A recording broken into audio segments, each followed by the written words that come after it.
हर दिन कुछ नए खुलासे हो रहे हैं, हर दिन परत दर परत नई मिस्ट्री अनफोल्ड हो रही है। अब तो सब ये पूछने लगे हैं कि क्या वाकई सोनम की कोई गर्लफ्रेंड थी, और अगर थी तो कौन थी वो लेडी लवर। इस केस में कल भी पुलिस ने सोनम के गोडाउन पर छापेमारी की, 3 लोगों से पूछताछ हुई और 3 लोग बेअदब हैं। कौन है ये 3 लोग आगे आपको बताएंगे, लेकिन एक मिस्ट्री जो सोनम को लेकर पिछले 3 दिनों से चल रही थी उसे लेकर बड़ा खुलासा जरूर हुआ है।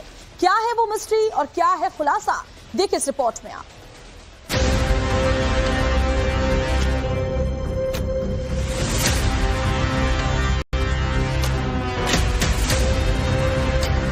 दो साल से प्रेम प्रसंग में थी और साल भर के समथिंग इसको समलैंगिकता में हो गई।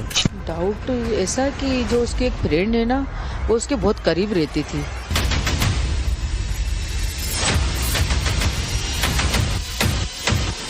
उसी दिन हमको उसमें कुंडली में दिख गया था। वो 10 बजे बोलती थी कि मैं सो जाती हूँ 10 बजे, और जो कॉल डिटेल्स में दिख रहा है 10 बजे के बाद ही बातचीत हुई है।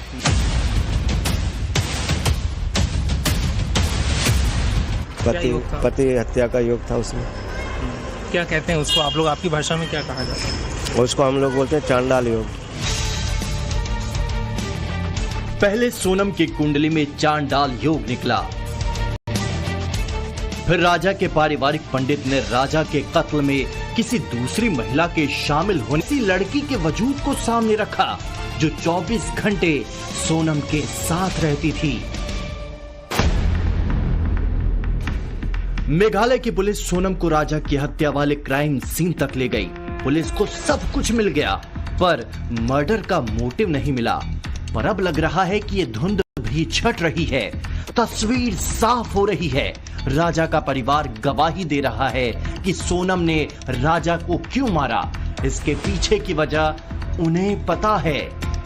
दावा किया जा रहा है कि सोनम जिस लड़की के साथ दिन रात सुबह शाम रहती थी, सोनम जिसके साथ शॉपिंग से लेकर काम पर जाती थी, सोनम जिससे अपने दिल की सारी बातें करती थी, वो सिर्फ सोनम की दोस्त नहीं थी बल्कि उसकी गर्लफ्रेंड थी।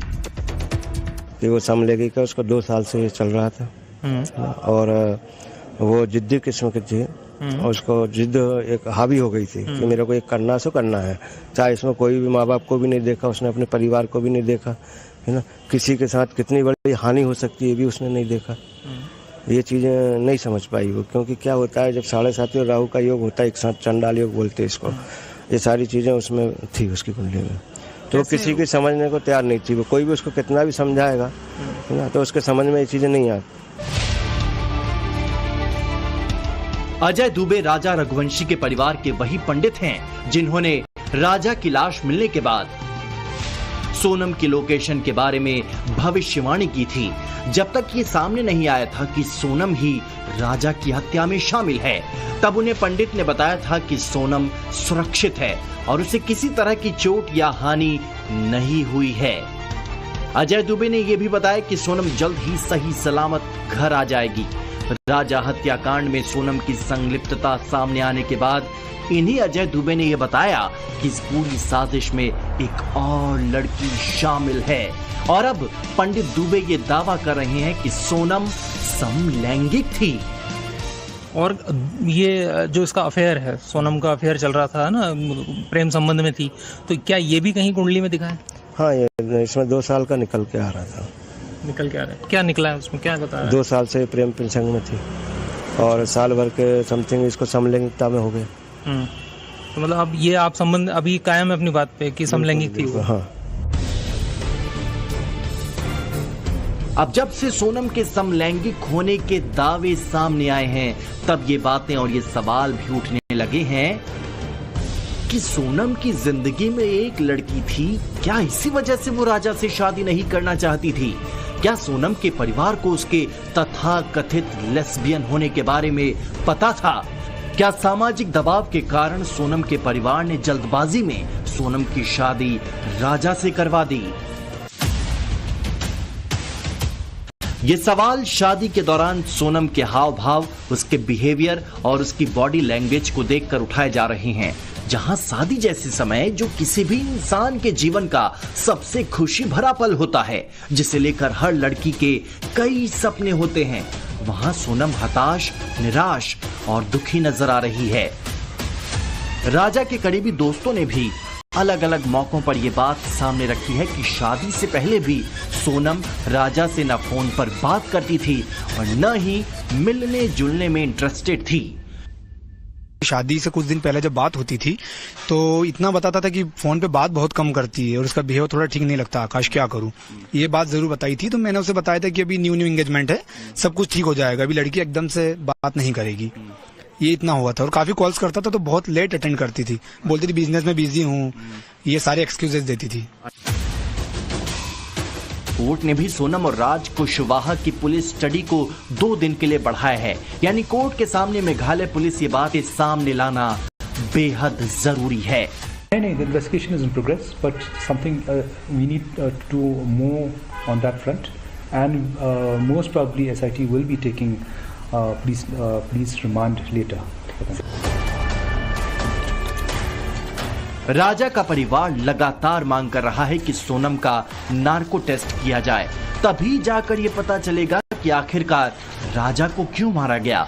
इसके अलावा राजा का परिवार जब पीछे मुड़कर सोनम को याद कर रहा है तो हर दिन नए नए खुलासे सामने आ रहे हैं। राजा रघुवंशी की मां उमा रघुवंशी मानती हैं कि एक लड़की है जिसके बारे में सोनम के परिवार को जानकारी थी, जो सोनम की बेहद करीबी थी, उसे बुलाकर भी पूछताछ होनी जरूरी है। डाउट ऐसा कि जो उसके एक फ्रेंड है ना, वो उसके बहुत करीब रहती थी, वो उसके बगैर चलती नहीं थी। जैसे कहीं भी जाना, जरा जरा सी चीज खरीदने जाना, तो शॉपिंग हो या कुछ भी हो, मगर वो है ना 24 घंटे उसके साथ ही रहती थी। अच्छा। और ये बात उनकी मम्मी ने बोला कि उनकी मम्मी ने बताया था कि हम है ना इसको अकेले कहीं भेजते नहीं, बोले ये इसके साथ ही रहती है हर हमेशा, बोले कि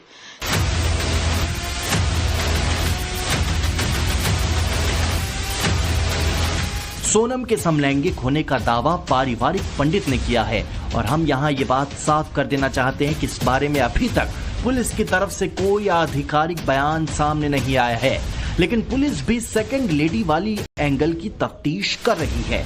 सोनम के दफ्तर में काम करने वाली 2 लड़कियों से इंदौर क्राइम ब्रांच के ऑफिस में पूछताछ हुई है। यहाँ तक कि पुलिस ने सोनम के पिता के उस गोडाउन में जाकर भी वहाँ की फीमेल एम्प्लॉय से पूछताछ की है। तो अभी फिलहाल यहाँ पर जो कर्मचारी हैं उनके साथ भी पूछताछ पुलिस ने की है। शिलांग पुलिस इंदौर आई थी और इंदौर में उन्होंने सोनम के कर्मचारियों से भी पूछताछ की, महिला कर्मचारियों से भी पूछताछ की है। बताया जा रहा है कि कुछ महिला कर्मचारी ऐसी थी जो सोनम की बहुत करीबी थी। ये वो गोडाउन है, हालांकि जो कर्मचारी अंदर काम कर रहे हैं, मीडिया से बचने के लिए उन्होंने शटर नीचे गिरा दिया है। राजा की मां का भी दावा है कि जिस लड़की के साथ सोनम कथित तौर पर रिलेशनशिप में है, वो सोनम के दफ्तर में ही काम करती है। यहाँ तक कि सोनम राजा की शादी के दौरान भी पूरे समय वो उनसे शादी की शॉपिंग और तमाम तैयारियों में सोनम और उसकी फैमिली की मदद की है। ये उसके ऑफिस में काम भी करती और फ्रेंड भी है, मतलब उन्होंने ये बताया था। जब हम भोपाल गए थे ना, तब भी उनकी मम्मी ने बताया था, और उनकी मम्मी का भी जब भी बहुत ध्यान धर रही थी। मेरे को बाजार में मिली थी वो, तो बाजार में तो उसकी 2-3 सहेली नहीं थी। एक बार ये आई थी, एक बार दूसरी आई थी, एक बार और आई थी, 3 सहेली आई थी। 3 बार बाजार में अलग अलग आई थी। तो इसमें मैं ऐसा कैसा कह सकती हूँ कि कौन सी ज्यादा सहेली करीब है इसके। ये लड़की कौन है, इस वक्त कहाँ है और इसका सोनम से क्या रिश्ता है, ये बात या तो ये मिस्ट्री गर्ल बता सकती है या फिर सोनम। क्या सोनम इस मिस्ट्री गर्ल को बचाने के लिए लगातार पुलिस से झूठ बोल रही है? क्या राज सिर्फ एक मोहरा है जिसका इस्तेमाल इस मिस्ट्री गर्ल की असलियत को छुपाने के लिए किया जा रहा है? क्या वो काला बैग इस असलियत को दबाने के लिए कहीं छुपाया गया है? क्या राजा का कत्ल इस मिस्ट्री गर्ल की वजह से ही हुआ है? ये वो तमाम सवाल है जो इस केस को उलझाए हुए हैं, वो भी तब जब पुलिस इस पूरे मामले में कत्ल का मोटिव ढूंढने में नाकामयाब रही है। पुलिस की तफ्तीश में बात साफ हुई है कि सोनम राज के मोबाइल नंबर पर देर रात तक कई घंटे बात करती थी, लेकिन क्या वो राज से ही बात करती थी या राज के नाम इस नंबर का इस्तेमाल सोनम की सो कॉल्ड गर्लफ्रेंड कर रही थी, ये सामने आना बाकी है। देखो, इस बारे में तो मुझे जानकारी नहीं है। बाकी जब वो रात से, जैसे अभी जो कॉल डिटेल निकली है, वो 2-3 घंटे बातें करती है। तो वो तो राज और उसका ही कुछ है। हाँ, क्योंकि वो 10 बजे बोलती थी कि मैं सो जाती हूँ 10 बजे, और जो कॉल डिटेल्स में दिख रहा है 10 बजे के बाद ही बातचीत हुई है। पुलिस ने जांच में उस ड्राइवर का भी पता लगा लिया है जिसने सोनम को इंदौर से गाजीपुर तक छोड़ा था। पूछताछ में ड्राइवर पीयूष ने बताया है सोनम गाड़ी में बुर्का पहनकर बैठी थी, उसने पूरे रास्ते कुछ नहीं खाया। शातिर सोनम जब भी फोन पर बात करती थी तो वो गाड़ी से नीचे उतरकर बाहर बात करती थी। अब सोनम क्या राज से बात कर रही थी या उस मिस्ट्री गर्ल से, ये भी बड़ा सवाल है। इंदौर से मकरंद काले और शिलोंग से अनामिका दत्ता के साथ bureau report, times now Navbharat.